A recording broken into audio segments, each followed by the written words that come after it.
Bonjour Jean-Luc Delafontaine, bienvenue. Vous êtes le fondateur de Je bâtis ma maison. Vous l'avez créé quand et puis surtout avec quelle idée?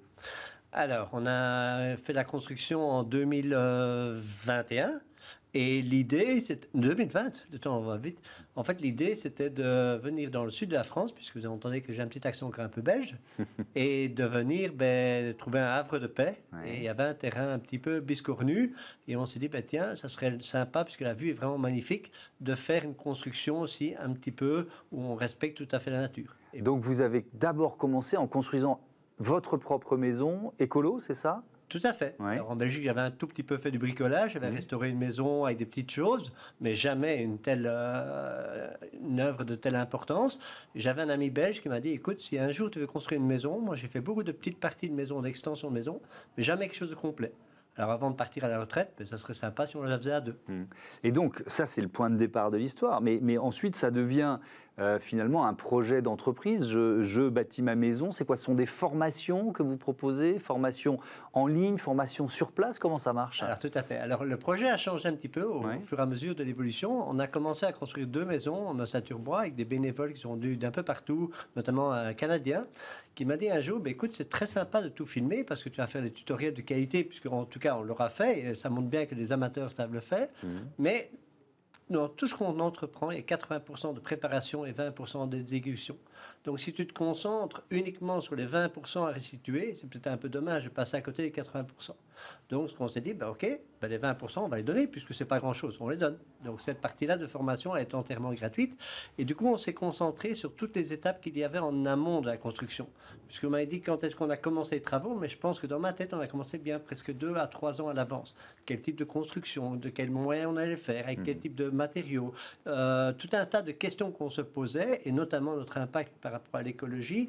Et du coup, on s'est dit, voilà, ça nous a mis un cheminement qui a mis presque 2 ans. Et on a créé une formation en 1 semaine. On a rassemblé en un lieu tous les acteurs de la création d'une maison. Ça va de la permaculture, l'architecte d'intérieur, l'architecte classique. On a des thermiciens qui sont venus pour expliquer justement l'impact de la RE 2020 ou la RT 2012.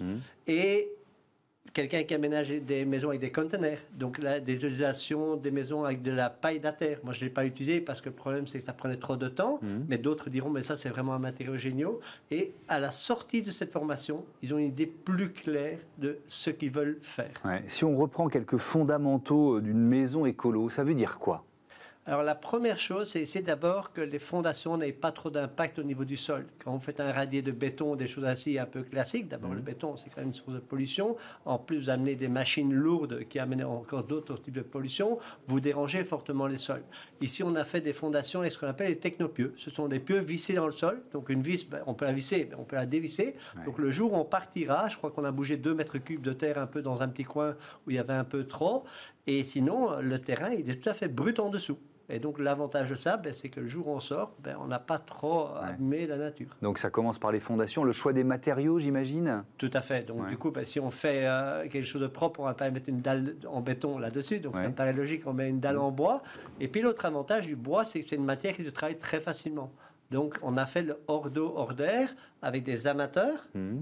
En 17 jours et demi pour 2 maisons. Ouais.